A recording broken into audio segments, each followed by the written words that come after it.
পৃথিবীর মানুষ মনে রেখো, নিশ্চয় মসজিদ সমূহ আল্লাহর ঘর।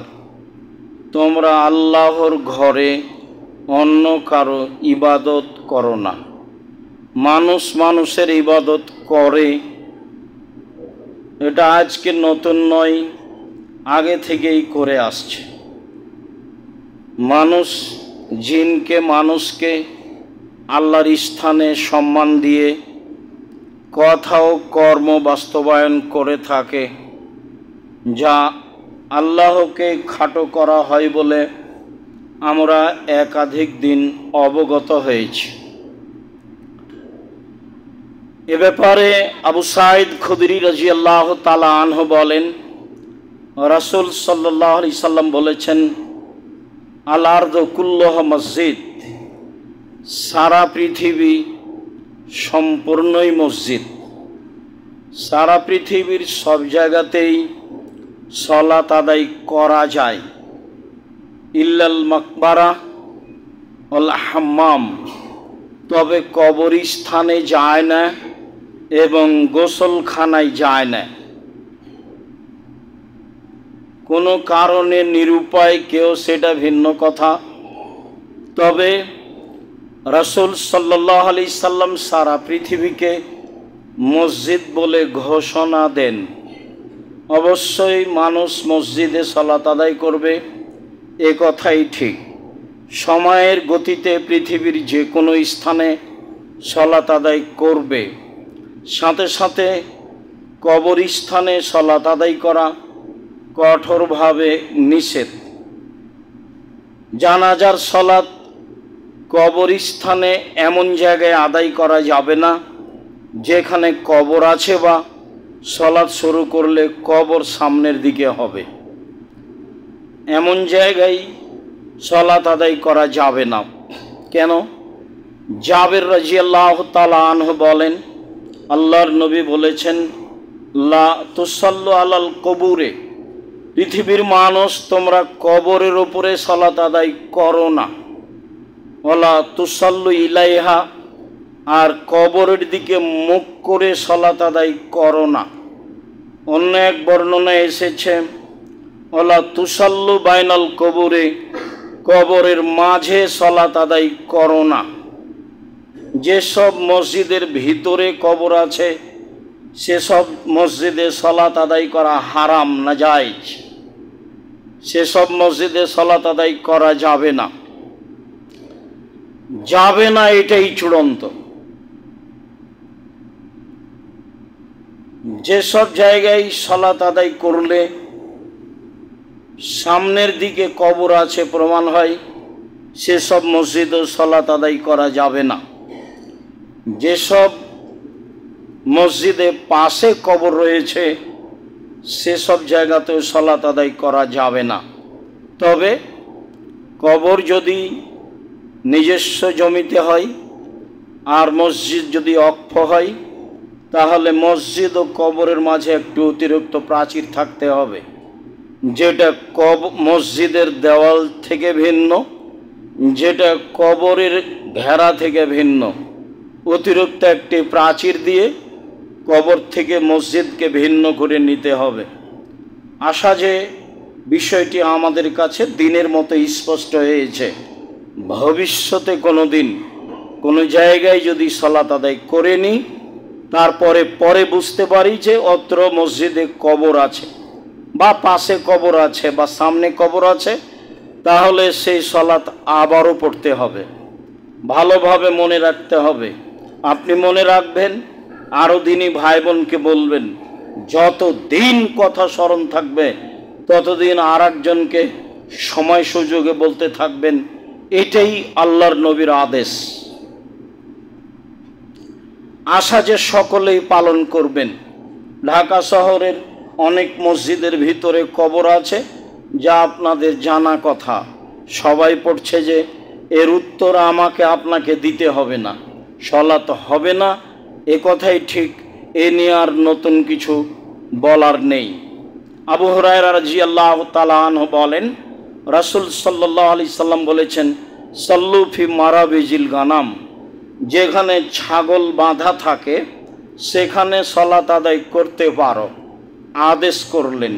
আর বললেন ওয়ালা তুসাল্লু ফি আতানিল ইবিল, যেখানে উট বাঁধা থাকে সেখানে সালাত আদায় করো না।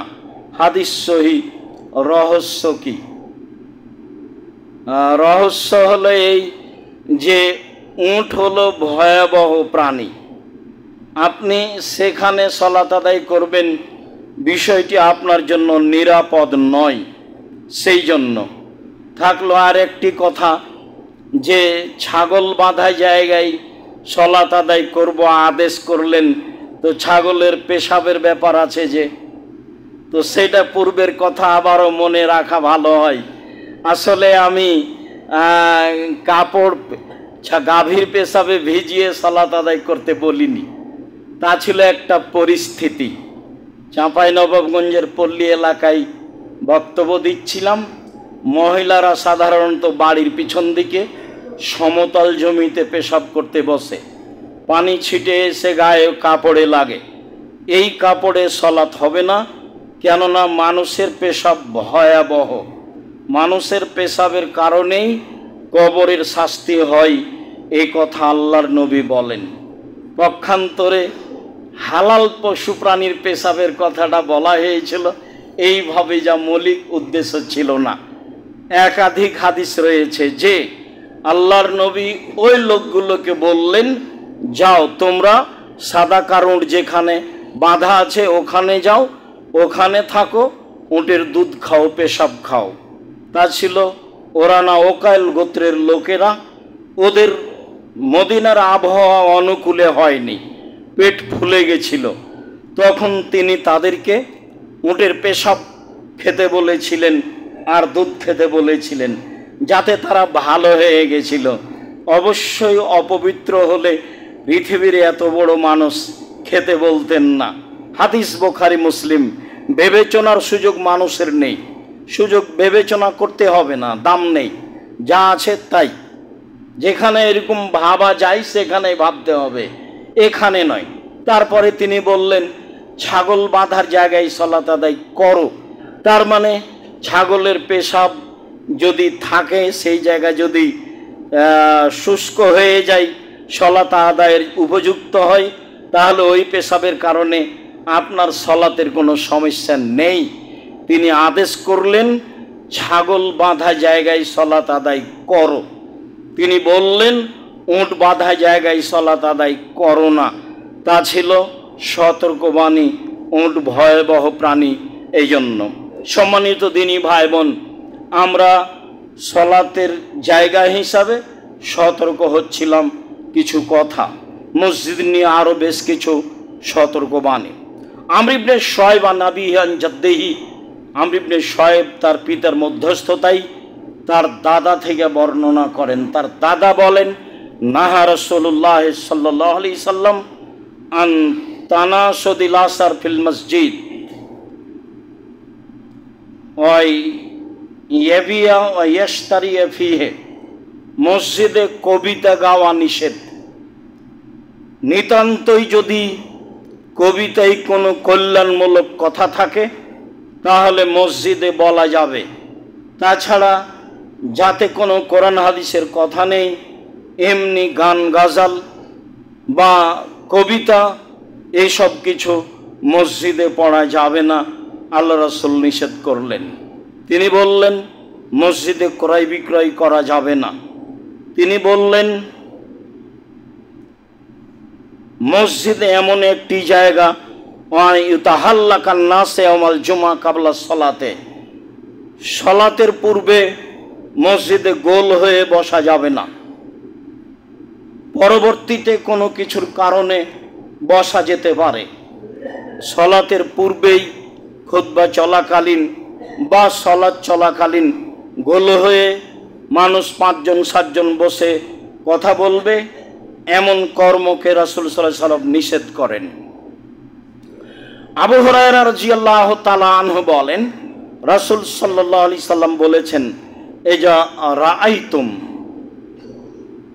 আইয়াবিয়া আয়াত্তা ফিল মসজিদ ফাকুলু লা আরবাহাল্লাহু তিজারাতাক তোমরা যদি কাউকে দেখতে পাও মসজিদে কোনো জিনিস কিনছে বা বিক্রি করছে, ক্রয় বিক্রয় করছে, তাহলে তোমরা উত্তর দিবা, আল্লাহ যেন তোমাদের ব্যবসায় বরকত দান না করেন। এটা আপনাকে বলতে হবে, এটা আদেশ, যেন তোমার এই ব্যবসায় আল্লাহ বরকত না দেয়।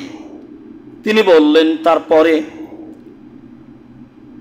ওয়া ইন রাআইতুম আয়ানসুদা যাল্লাতা ফাকুলু লা রাদ্দাহাল্লাহু আলাইকা। তোমরা যদি শুনতে পাও মসজিদে হারানো জিনিস খুঁজছে, তাহলে বলবা আল্লাহ তার এই হারানো জিনিস তুমি তাকে ফেরত দিবা না। এটা রাসূলের আদেশ। বুখারী মুসলিমে এসেছে, লাম তুবনা লিহাজা, হারানো জিনিস বিজ্ঞপ্তি দিতে হবে, প্রচার করতে হবে, এই জন্য মসজিদ নির্মাণ করা হয়নি। যা আমরা বুখারী মুসলিমের হাদিসে আগেই আংশিকভাবে অবগত ছিলাম। তাতে আমরা এ কথা অবগত হয়েছিলাম যে মসজিদে মরা মানুষের সংবাদ প্রচার করা যাবে না, মসজিদের মাইকিং করা যাবে না। কেন? সেটা হলো জাহেলি প্রথা। মরা মানুষের মরার সংবাদ দিতে হবে, হাদিস বুখারী মুসলিম। আবার মরা মানুষের মরা সংবাদ প্রচার করা নিষেধ, এটাও বুখারী মুসলিম। তাহলে সমাধা কি? যেটা জাহেলিয়াতের যুগের সাথে মিল খাবে, চিৎকার করে বলা হয় মুখ নিবাসী তার নিজ বাসভবনে রাত ৩টার সময় ইন্তেকাল করিয়েছে, মারহুমের জানাজা বিকাল ২টায় অনুষ্ঠিত হবে, সবাই আপনারা জানাজায় যোগদান করে অশেষ সবের ভাগীদারি হন। মরহুমের জানাজা, ও কি ক্ষমা পেয়েছে? মরহুম একটা শব্দ, এটা বলাও শিরক। আবার কেউ বলছে মরহুম মাগফুর, কেউ জানে না।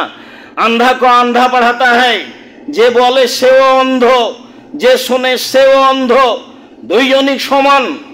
যে মারা গেছে তাকে মাগফুর মারহুম বলা যাবে না, এতটুক বলা যাবে আল্লাহ তাকে ক্ষমা করো, গাফার আল্লাহু লাহু, আল্লাহ তুমি তাকে ক্ষমা করো, রাহেমাহুল্লাহ, আল্লাহ তুমি তার প্রতি দয়া করো, এমন কথা বলা যায়। মাইকিং করে প্রচার করা চিরদিনের জন্য নিষিদ্ধ, এটা হারাম, এটা কুসংস্কার, জাহেলিয়াতের যুগের নীতি। সারা দুনিয়ার মানুষ যদি তার মরার মাইকিং করে তবুও তা বৈধ হবে না, তো অবশ্যই হারাম, তো অবশ্যই নিষিদ্ধ। বলছিলাম হাকিম ইবনে হিজাম রাদিয়াল্লাহু তাআলা আনহু বলেন, রাসূল সাল্লাল্লাহু আলাইহি ওয়াসাল্লাম বলেছেন, লা ইস্তাকাদু ফিল মসজিদে, মসজিদে কেসাস নেওয়া যাবে না, নিষেধ। কেসাস ভালোভাবে বুঝি, আমি আপনার ছেলেকে, আপনার ভাইকে, আপনাকে হত্যা করেছি, আপনি আমাকে হত্যা করে নেবেন, এর নাম কেসাস। এটা আল্লাহ বলেছেন কেসাস নিতে হবে। কেউ মাফ করে দেয় সেটা ভিন্ন কথা। বারবার একটা কথা ধাক্কা খাচ্ছে এই পর্যন্ত বলতেই, ইতিমধ্যে কয়েকবার মাথায় ধাক্কা খেল। বলে রাখি সম্মানিত দিনী ভাই বোন, দুনিয়াতে 3টা পাপ আছে যাতে মানুষকে হত্যা করতে হয়, তবে 2টা পাপে বাঁচার পথ আছে, একটা পাপে বাঁচার পথ নেই। 3টা পাপের কারণে মানুষকে হত্যা করতে হয়। 1, কেসাস। আপনি যদি আমাকে হত্যা করেন, আমার বাপ মা ছেলে মেয়ে আপনাকে হত্যা করে নেবে, এ কথাই ঠিক। তবে আমার বাপ মা যদি মাফ করে দেয়, ঠিক আছে, ঠিক আছে, আপনাকে কেসাসের জন্য ফাঁসির মঞ্চে নিয়ে আসা হয়েছে, ফাঁস গলায় দেওয়া হয়েছে, আমাদের পক্ষ থেকে বলা হচ্ছে মাফ করলাম, মাফ করলাম, মাফ করলাম, তাহলে ফাঁসির মঞ্চ থেকে নামিয়ে নিতে হবে, ফাঁসি হবে না, মাফ হয়ে গেছে। 2, কেউ যদি মুরতাদ হয়ে যায়, বলে আমি ইসলাম ধর্ম ত্যাগ করলাম, বলে গাভীর দুধ হারাম, বলে মদ হালাল, এরকম যদি বলে, তাহলে তাকে হত্যা করতে হবে। তারও বাঁচার পথ আছে, তাকেও ফাঁসির মঞ্চে নিয়ে যাওয়া হয়েছে। ও বলছে আমি তওবা করলাম, আমার ভুল হয়েছে, গাভীর দুধ হালাল, মদ হারাম। স্বীকৃতি দিলে তাকে ফাঁসির মঞ্চ থেকে নামিয়ে দিতে হবে, তার ফাঁসি হবে না। বিবাহ করার পরে যদি কেউ জেনা করে তাহলেও তাকে হত্যা করতে হবে, তাকে বাঁচানোর পৃথিবীতে কোনো পথঘাট নেই। যেটা এখন স্বাভাবিক পাপ, যেটা ঘরে ঘরে হচ্ছে, যেটা কোনো বড় জটিল ব্যাপার নয়, এত বড় জটিল ব্যাপার, তাকে বাঁচানোর পৃথিবীতে কোনো পথই নেই। তাকে যদি বাঁচাতে হয় তাহলে মুহাম্মদ সাল্লাল্লাহু আলাইহি সাল্লামকে আবার দুনিয়াতে আসতে হবে, এসে বলতে হবে, পৃথিবীর মানুষ, আমি মুহাম্মদ ঘোষণা দিচ্ছি, বিবাহ করার পরে যদি কেউ জেনায় লিপ্ত হয় তাহলে তাকে হত্যা করতে হবে না। যেহেতু তিনি আর কিয়ামত পর্যন্ত কোনোদিন আসবেন না, কাজে ঘোষণাও কোনোদিন আর হবে না। কাজে বিবাহ করার পরে জেনায় লিপ্ত হলে তাকে রক্ষা করার পৃথিবীতে কোনো পথ ঘাট বের হবে না। এটাই শরীয়ত। সম্মানিত দ্বীনি ভাই বোন, তারপর রাসূল সাল্লাল্লাহু আলাইহি ওয়াসাল্লাম বলেন, ওয়াইন শাদাল্লাহ শার ফিহে, মসজিদে কবিতা গাওয়া নিষেধ। তারপরে তিনি বললেন, অন্তুকামাল হুদুদ ফিহে, মসজিদে শাস্তি, নির্ধারিত শাস্তি লাগানো নিষেধ। নির্ধারিত শাস্তি কি? চুরি করেছে হাত কেটে দিতে হবে, এটা নির্ধারিত শাস্তি। অপবাদ লাগিয়েছে 80 লাঠি পিটাতে হবে, এটা নির্ধারিত শাস্তি।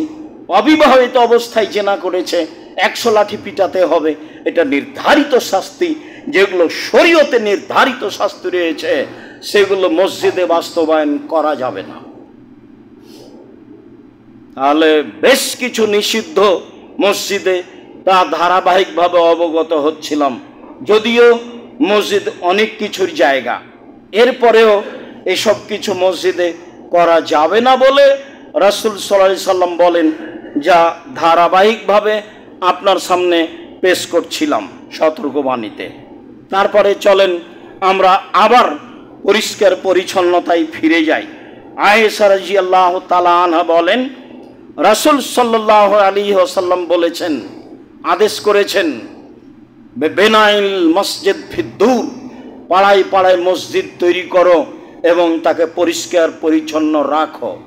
পরিষ্কার পরিচ্ছন্নের বিষয়টি অতীব জরুরি। সাহেব ইবনে খাল্লাদ বলেন, হুয়া রাজুলুন মিন আসহাবি রাসূলিল্লাহ সাল্লাল্লাহু আলাইহি সাল্লাম, সাহেব ইবনে খাল্লাদ একজন সাহাবী। কালা ইন্না রাজুলান আম্মান নাসা, তিনি একটা লোককে দেখলেন জনগণের এমামতি করছে। ফাবাসাকা ফিল কিবলা, সে এমামতি করাকালীন সামনের দিকে থুথু ফেলে দিল। এই অবস্থা আল্লাহর নবী দেখলেন।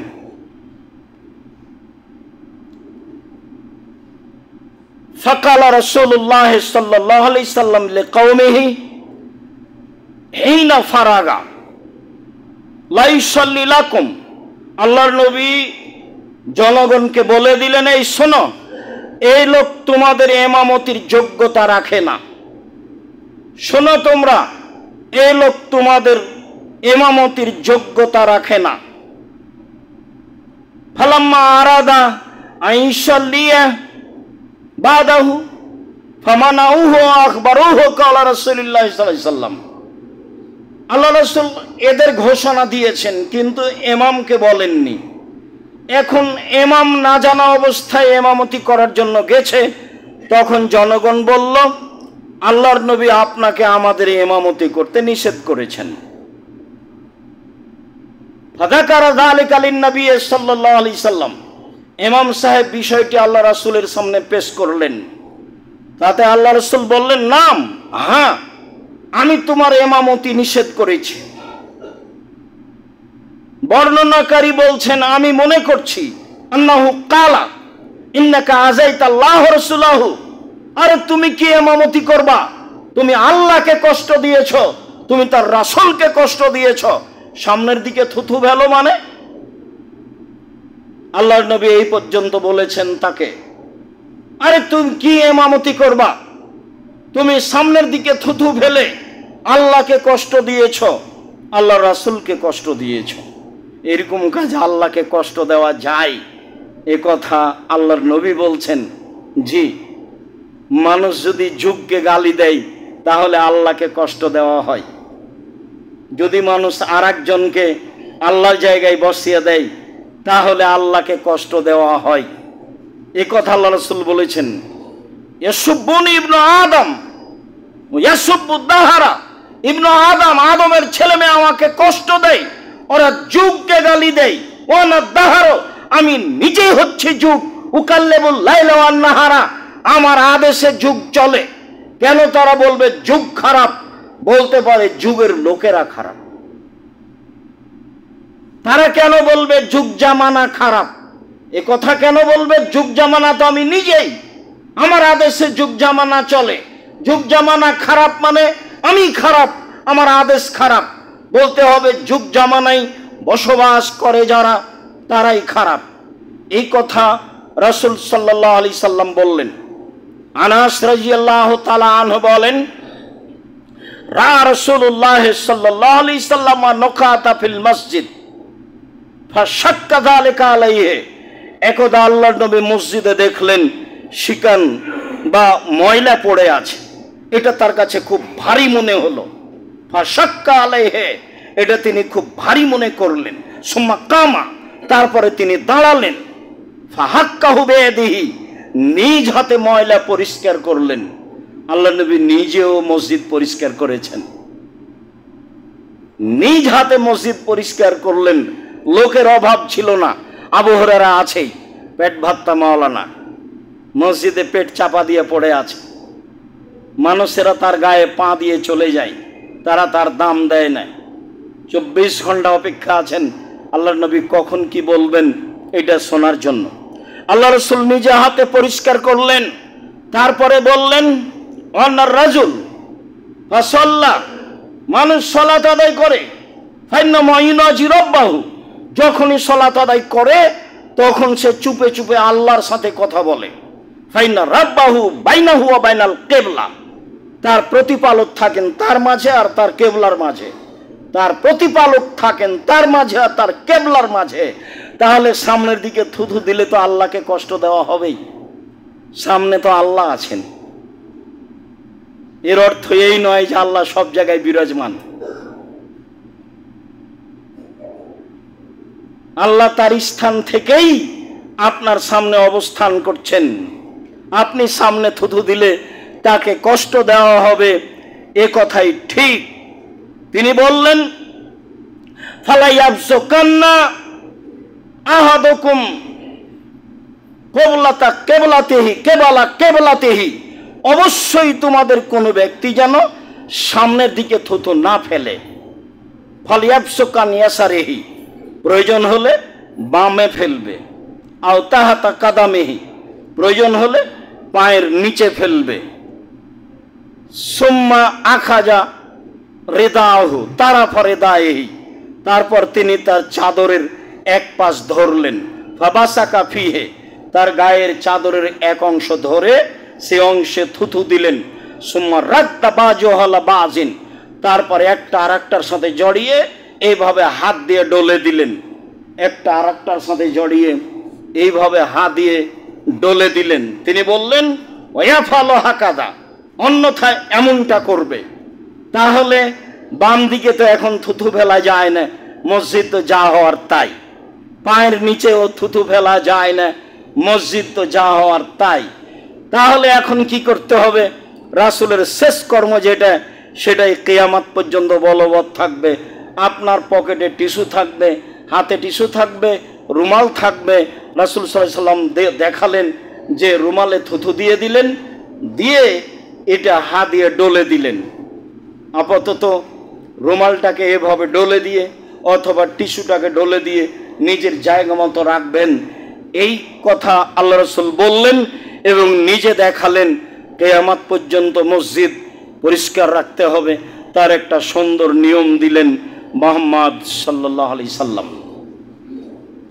উমামা বাহিলি রাদিয়াল্লাহু তাআলা আনহু বলেন, রাসূল সাল্লাল্লাহু আলাইহি সাল্লাম বলেছেন, ওরে জাত আলাইয়া আমালা উম্মতি হাসানুহা সাইয়্যুহা, আমার উম্মতের সব পাপ সব নেকি আমার সামনে পেশ করা হলো। সবচেয়ে যেটা ভালো নেকি সেটা রাস্তা থেকে কষ্টদায়ক জিনিস সরিয়ে দেওয়ার নেকি। রাস্তাঘাট বন্ধ করা চিরদিনের জন্য নিষিদ্ধ, হরতাল কিয়ামত পর্যন্ত হারাম। রাস্তাঘাট বন্ধ, কোনো এমপি মন্ত্রীর জন্য রাস্তাঘাট বন্ধ রাখা কিয়ামত পর্যন্ত নিষেধ। খুব ভালোভাবে মনে রাখবেন, একাধিক হাদিস, দুই একটা নয়।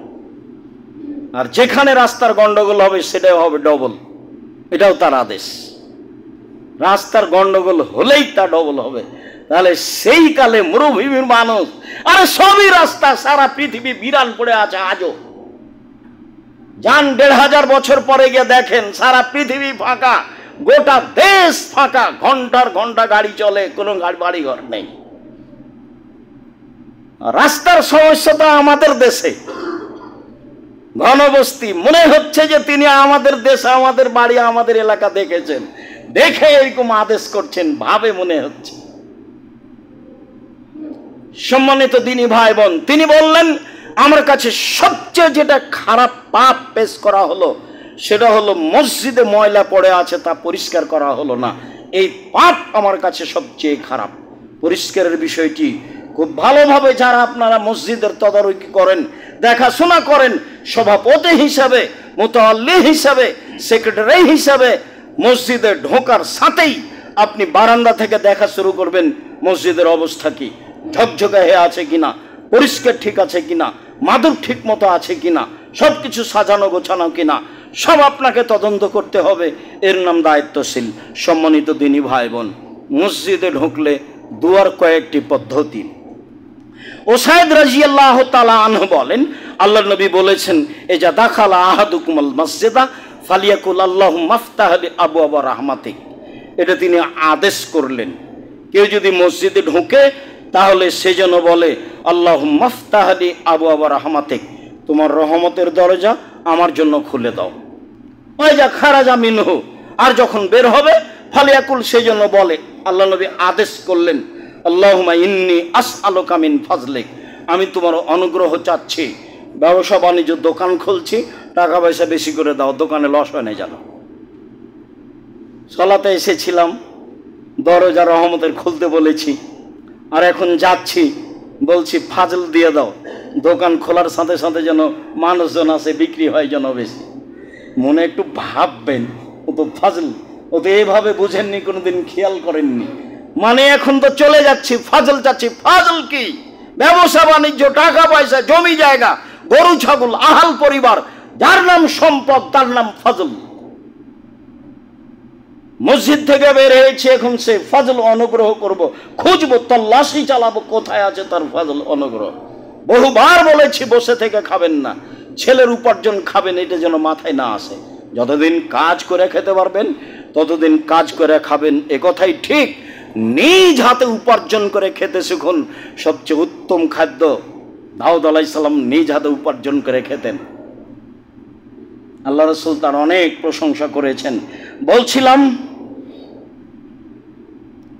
আব্দুল্লাহ ইবনে আমর ইবনে আস রাদিয়াল্লাহু তাআলা আনহু বলেন, কানান নবী সাল্লাল্লাহু আলাইহি সাল্লাম ইজা দাখালা ইয়াকুলু, আল্লাহর নবী মসজিদে ঢুকলে বলতেন, এবার তার নিজ কর্ম, তিনি বলতেন, আউযু বিল্লাহিল আযীম ওয়া বিওয়াজহিহিল কারীম ওয়া সুলতানিহিল কাদীম মিনাশ শাইতানির রাজীম। মহান আল্লাহর কাছে আশ্রয় চাচ্ছি, মহান আল্লাহর সম্মানিত মুখের মাধ্যমে আশ্রয় চাচ্ছি, ক্ষমতাধার সত্তার রাজত্বের মাধ্যমে আশ্রয় চাচ্ছি বিতাড়িত শয়তান হতে। এইটুকু বললেই শয়তান তখন বলে, ফাকাত বারিয়া মিন্নি সায়রাল ইয়াউমে, ও বেঁচে গেছে আমার থেকে সারা দিনের জন্য, ও বেঁচে গেছে আমার থেকে সারা দিনের জন্য, সারা দিন আমি তার ক্ষতি করতে পারবো না।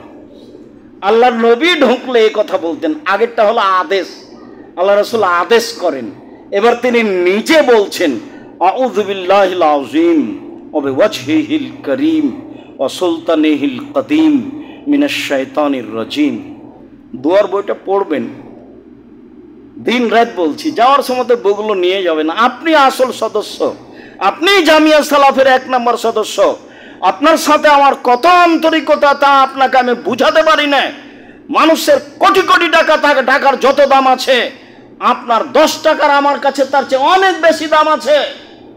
দেশের সবচেয়ে বৃহৎ প্রতিষ্ঠান চলে আপনার 10 টাকার মাধ্যমে। অবাক হতে হয়, যার কারণে মাঝে মধ্যে শুকরিয়া আদায় করে সিজদা করি। মাসে 40 লাখ টাকা লাগে জামিয়া সালাফে বেতন। যখন তখন আরবি মেহমান অবস্থান করেন। এই যে কালকে গেলেন 3 জন আরবি মেহমান, লক্ষ লক্ষ টাকা তাদের পিছনে খরচ আছে।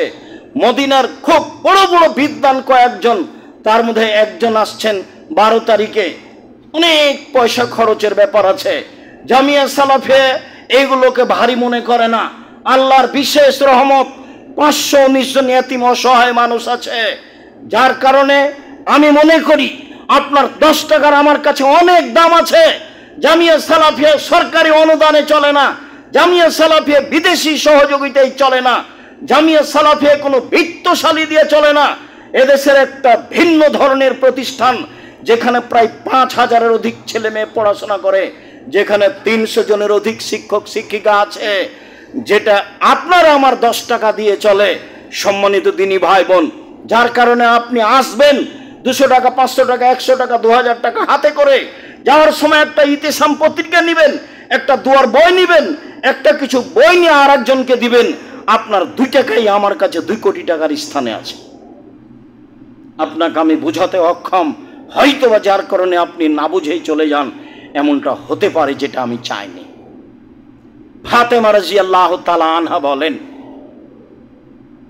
দাখালান নবী সাল্লাল্লাহু আলাইহি সাল্লাম ওয়া সাল্লাল্লাহু নবী সাল্লামা, আল্লাহর নবী মসজিদে ঢুকে দুরূদ পড়তেন।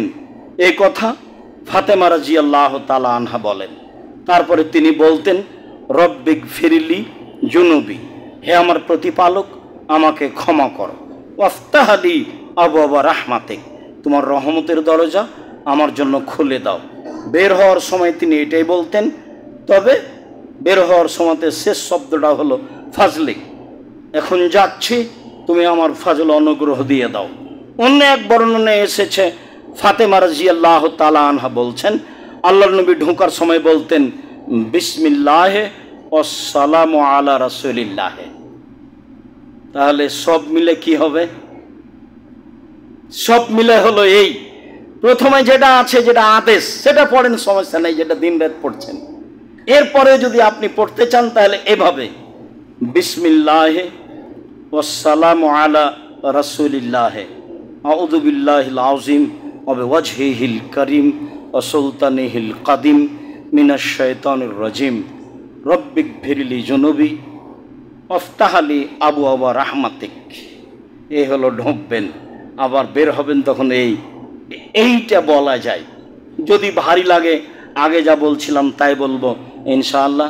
আল্লাহুম্মা সাল্লি আলাইহি আল্লাহুম্মা বারিক আলাইহি। আলহামদুলিল্লাহি ওয়াহদা সালাতু ওয়াসসালামু আলা মান লা নাবিয়্যা বাদা। বুরায়দা রাদিয়াল্লাহু তাআলা আনহু বলেন, রাসূল সাল্লাল্লাহু আলাইহি সাল্লাম বলেছেন, বাশশিরিল মাসাইনা ফিদ দুলামি ইলাল মাসাজিদ। মুহাম্মদ সাল্লাল্লাহু আলাইহি সাল্লাম পৃথিবীর মানুষকে সুসংবাদ দিয়ে দেন, যারা রাতের অন্ধকারে মসজিদে যায়, বিচারের মাঠ তাদের জন্য পূর্ণ আলো থাকবে। পৃথিবীর মানুষ, রাসূলের এই কথা মনে রাখা ভালো হবে। আল্লাহর নবী বলেন, পৃথিবীর মানুষ সুসংবাদ গ্রহণ করো, রাতে যারা অন্ধকারে পায়ে হেঁটে মসজিদে যাও, তোমাদের জন্য বিচারের মাঠ থাকবে পূর্ণ আলো। আবু হুরায়রা রাদিয়াল্লাহু তাআলা আনহু বলেন, আমি রাসূল সাল্লাল্লাহু আলাইহি সাল্লামকে বলতে শুনেছি, ইজা যা মসজিদে হাজা, কেউ যদি আমার এই মসজিদে নববীতে আসে, লা ইয়াতিহি ইল্লা লিখাইরিন, আসে কল্যাণের জন্য, ইউআল্লিমুহু আও ইয়াতাআল্লামুহু, কিছু কথা শিখে না হয় শিখায়, কিছু কথা শিখে কোরআন হাদিস না হয় শিখে।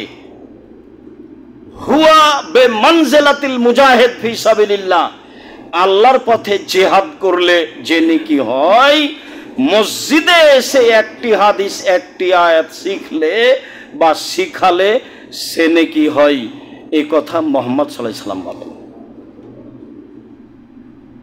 ওমান জালে গায়রিহি, কেউ যদি এছাড়া অন্য কোনো উদ্দেশ্যে আসে, ফাহুয়া বিমানজিলাতির রাজুলে ইয়ানজুরু ইলা গায়রি মাতাইহি, সেই যেন ওই মানুষের মতো যে অন্য মানুষের ব্যাগ বক্তার দিকে খালি তাকায়, যে লোকটার ব্যাগটা কত বড়,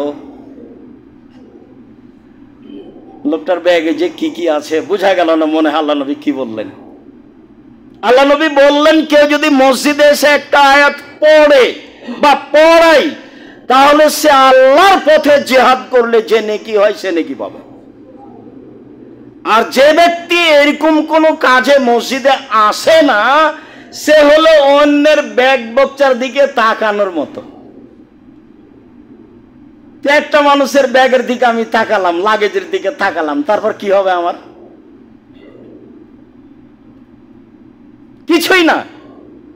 মানে আমার মসজিদে আসার পিছনে একটা উদ্দেশ্য থাকতে হবে। একটা হাদিস শিখবো, না হয় কাউকে শিখাবো, না হয় একটা আয়াত পড়বো, না হয় একটা পড়াবো। উকবা ইবনে আমির রাদিয়াল্লাহু তাআলা আনহু বলেন, খারাজা রাসূলুল্লাহ সাল্লাল্লাহু আলাইহি ওয়াসাল্লাম ফি আহলি সুফফা, একদা আল্লাহর নবী বাড়ি থেকে বের হলেন, আমরা মসজিদের সুফফাদের, আহলুস সুফফাদের সাথে বসেছিলাম, যাদের লজিং ছিল না, যাদের কাপড় চোপড় পরার মতো ছিল না, এদের সামনে বসে আছি। আল্লাহ রাসূল বললেন এসেই, আইয়ুহব্বা আহাদুকুম আইয়াদুআ ইলা বাথানা বিল আকিক ফায়াতি বিনাকাতাইনে কাওমাইনে বেগাইরে ইসমিন আল্লাহ কাতি রাহিমিন। সঙ্গী সাথী শোনো, কেউ যদি বাথা বাজারে যায়, কেউ যদি কথার কথা ঢাকা কাওরান বাজারে যায়, গিয়ে দুইটা উট পায় মোটা তাজা, এমনিতে চুরিও নয়, আঘাত করেও নয়, ডাকাতি করে নেই, এমনিতেই পাই, তাহলে সে যাবে কি? সেদিকে এটা ভালোবাসে?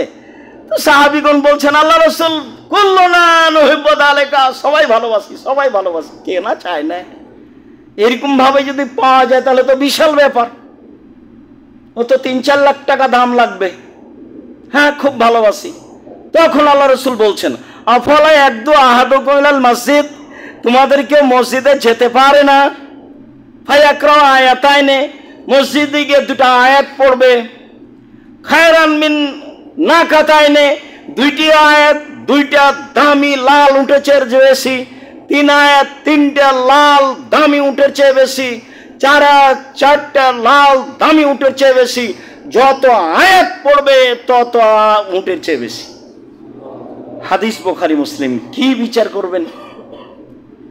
মসজিদে গিয়ে সালামের পরে দুইটা হলো আয়াত পড়ার চেষ্টা করবেন। যদি কোরআন মাজিদ না থাকে 2 রাকাত পড়ে বসে বসে ইখলাস ফালাক নাস পড়বেন। সালামের পরে বসে থাকবেন, দুটা আয়াত কোরআন মাজিদ পড়বেন। আমাদের দেশের লোক কোরআন কম পড়ে, হজ করতে গেলে পড়ে, শুধু খালি ওর ঠগার পাতা, ও খালি হুজুর খালি ঠগিয়ে দিয়ে ঝগে, এখানে কোরআন মাজিদ পড়ে না। তো কাবা ঘরে গিয়ে হজ করতে গিয়ে কোরআন মাজিদ পড়ে, তো কোরআন মাজিদ পড়লে অক্ষর প্রতি 10 নেকি হবে, কাবা ঘরে হেলান দিয়েও পড়লে হবে, জঙ্গলে পড়লেও হবে, 10-10ই থাকবে। তওয়াফ করলে হবে, সালাত আদায় 2 রাকাত করলে হবে, বলে কে? সবাই তো বেদাতি, সবাই প্রায় মুশরিক, কে কাকে বলবে? তখন এরা কোরআন মাজিদ ধরেছে ওখানে গিয়ে, আর বাকিগুলো বলছে চলো মদিনায় গিয়ে 40 ওয়াক্ত। এ হলো হজ। এরা কোরআন আর ওরা হলো মদিনায় গিয়ে 40 ওয়াক্ত। এই নিয়ে হজ, টাকাটা এবারে 16 আনাই লস। এখানি লস হয়ে গেছে ঢাকা হাজি ক্যাম্পে। আমি বুঝাতে অক্ষম। সম্মানিত দিনী ভাই বোন, রাসূল সাল্লাল্লাহু আলাইহি ওয়াসাল্লাম এভাবে বললেন, মসজিদে কোরআন মাজিদ পড়তে অভ্যাসী হই। আলোচনার শেষে চলে আসলাম। আবু হুরায়রা রাদিয়াল্লাহু তাআলা আনহু বলেন, রাসূল সাল্লাল্লাহু আলাইহি সাল্লাম বলেছেন, মান নাফাসাল মুমিনিন কুরবাতান মিন কুরাবিদ দুনিয়া নাফাসাল্লাহু আনহু কুরবাতান মিন কুরাবি ইয়াউমিল কিয়ামা। কেউ যদি কোন মানুষকে, দুনিয়াতে বিপদগ্রস্ত মানুষকে যদি উদ্ধার করে, তাহলে আল্লাহ তাকে বিচারের মাঠে উদ্ধার করবেন। এ ওয়াদা আল্লাহর নবী করেছেন। তিনি বলেছেন, ওমা ইয়াসসারা আন মুমিনিন ইয়াসসারাল্লাহু আলাইহি ফিদ দুনিয়া ওয়াল আখিরাহ। বিপদগ্রস্ত মানুষের প্রতি যদি কেউ সহযোগিতা করে, টাকা পয়সা দিয়ে সুপারিশ করে, তাহলে আল্লাহ তার সাহায্য করবেন ইহকালে ও পরকালে। তিনি বলেন, মান সাতারা মুসলিমান সাতারাহুল্লাহু ফিদ দুনিয়া ওয়াল আখিরা, কেউ যদি মুসলমান পুরুষ নারীর দোষকে ঢেকে রাখে, তাহলে আল্লাহ বিচারের মাঠে এবং ইহকালে তার সব দোষ ঢেকে রাখবেন, কাউকে বলবেন না, কাউকে জানতে দিবেন না। তাই তো আমি বলি, ওই সাংবাদিক আসলেই বলি যে আপনার রুজির কোনো পথ নাই দুনিয়াতে, এই পথ আপনি বাছাই করেছেন? সাংবাদিক সাহেব, আপনার রুজির আর দুনিয়াতে আল্লাহ পথ দেয়নি। আপনার কাজই তো হচ্ছে মানুষের দোষ ত্রুটি উদ্ঘাটন করার লেখা। কেমনে রুজি হালাল হতে পারে? কাজটাই হারাম। সঠিক তথ্য হলেও যেই তথ্য মানুষের মান সম্মানের ব্যাপার, সেই তথ্য প্রকাশ করা কঠিনভাবে নিষেধ। রাসূল সাল্লাল্লাহু আলাইহি ওয়াসাল্লাম এটাই বলেছেন। তিনি বলেছেন, আল্লাহু ফি নালবি মাকান আল আবদু ফি আনাখিহি, অতক্ষণ পর্যন্ত আল্লাহ মানুষের সাহায্যে থাকে যতক্ষণ পর্যন্ত মানুষ মানুষের সাহায্যে থাকে। মানুষের উপকারে থাকবেন, কোনো সময় ক্ষতিতে থাকবেন না। যা করেছে করেছে, সব মাপ। যা বলেছে বলেছে, সব মাপ। জীবনে প্রতিশোধ নেবেন না। বহুদিন বলেছি, প্রতিশোধের পাতা ছিঁড়ে দিবেন। যতদিন পর্যন্ত আপনি মানুষের সাহায্যে থাকবেন, ততদিন পর্যন্ত আল্লাহ আপনার সাহায্যে থাকবে। এই কথা মুহাম্মদ সাল্লাল্লাহু আলাইহি ওয়াসাল্লাম বলেন। তিনি বলেন, ওমান সালাকা তারিকান ইয়াতলুবু ফিহি ইলমান সাহালাল্লাহু বিহি তারিকান ইলাল জান্নাহ, কেউ যদি বিদ্যা অর্জনের জন্য বের হয়ে যায়, তাহলে সে জান্নাতে যাবেই। তিনি বলেন, ওমাস্তামা কওমুন ফি বাইতিন মিন বুয়ুতিল্লাহ ইয়াতলুনা কিতাবাল্লাহ ইয়াতাদারাসুনাহু বাইনাহুম ইল্লা নাযারাত আলাইহিমুস সাকিনা, কেউ যদি মসজিদে বসে বসে কোরআন তেলাওয়াত করে, মসজিদে বসে বসে তাফসির নিয়ে আলোচনা করে, কোরআন তেলাওয়াত করে, ফাজাইল আমল নয়, বুখারীর দার্স হতে হবে, সঠিক কোরআনের তাফসির হতে হবে। মিথ্যা কথা জাতির সামনে পেশ করবেন, জবাব দিতে হবে। পৃথিবীর মানুষ শুনে রেখো, কেউ যদি আমার একটা কথা জানে, সে যেন অন্যকে বলে। পৃথিবীর মানুষ শুনে রেখো, বনি ইসরায়েলের কাহিনী বলো, কোনো দোষ নেই। পৃথিবীর মানুষ শোনো, কেউ যদি কোনো কথা আমার নামে বলে, সেই কথা যদি আমার না হয়, তাহলে তার থাকার জায়গায় জাহান্নাম। জুব্বা যত বড় হোক, আল খাল্লা যত বড় হোক, পাগড়ি যত বড় হোক, হুজুর যেটা বলেছেন সেই মুখের কথা যদি রাসূলের না হয়, তাহলে তাকে জাহান্নাম যেতে হবে। এটাই চূড়ান্ত হাদিস, বুখারী মুসলিম। সম্মানিত দিনী ভাই বোন, মসজিদে বসে কোরআন তেলাওয়াত হবে, আলোচনা হবে, বুখারীর দার্স হবে, তাহলে এই জায়গাটুকুকে ফেরেশতা ঘিরে নেবেন। আল্লাহ এইটুকু দয়া রহমত দিয়ে ঘিরে নেবেন। আর যারা পড়বে তাদের ব্যাপারে গৌরব করবেন, জিবরাইল মেকাইল সবার সাথে। দেখো, এদেরকে সৃষ্টি করতে নিষেধ করেছিলে, দেখো না কেমন তারা দার্স তাদরিসের কাজ করে, আমার চর্চা করে, আমাকে চিনা জানার হিসাব করে। এদের তুমি নিষেধ করেছিলে সৃষ্টি করতে। এরপরে বলছেন শেষ বাক্য, মান বাত্তাবিহি আমালুহু লাম ইসরাবিহি নাসাবুহু, যদি কারো কর্ম কাউকে পিছে হটিয়ে দেয়, তার বংশ মর্যাদা তাকে আগে বাড়াতে পারবে না। চৌধুরী নাম দিয়ে আপনি বিচারের মাঠে লাভ করতে পারবেন না, প্রধান দিয়ে আপনি বিচারের মাঠে লাভ করতে পারবেন না। ভাবি বাপ অনেক বড় মানুষ, সেই জন্য আপনার কোনো কাজে আসবে এই কথা নয়। আল্লাহ রাসূল বলছেন, কাউকে যদি কেউ যদি কারো কর্ম যদি কাউকে পিছে হটিয়ে দেয়, বংশ মর্যাদা তাকে আগে বাড়াতে পারবে না, এই কথাই ঠিক। সম্মানিত দিনী ভাই বোন, মসজিদে কোরআন তেলাওয়াত করব, মসজিদে দিনী আলোচনা করব, মসজিদে রাসূলের সঠিক কথাগুলি বলার চেষ্টা করব। এটা আমাদের চেষ্টা করতে হবে, নিজ পাড়ায় চেষ্টা করতে হবে, ব্যবস্থা করতে হবে। যারা দায়িত্বশীল তাদেরকে করতে হবে। সম্মানিত দিনী ভাই বোন, আজকে মসজিদের আলোচনা এই পর্যন্ত শেষ করে আমি শেষে আপনাকে আবারও বলছি, আপনি অবশ্যই জামিয়া সালাফের কথাটা মনে রাখবেন। আপনি 500 টাকা, 200 টাকা, 5 টাকা, 1 টাকা হলেও কোটাটায় দিয়ে যাবেন। আপনি হচ্ছেন আসল ব্যক্তি জামিয়া সালাফিয়ার। কাজে কোনো সময় আপনি নিরাশা হবেন না, মনটা খারাপ করবেন না, মনটা সংকুচিত করবেন না, কম হোক আর বেশি হোক। সাথে সাথে রাসূলের এই বলা কথাগুলি নিজের জীবনে বাস্তবায়ন করার চেষ্টা করবেন।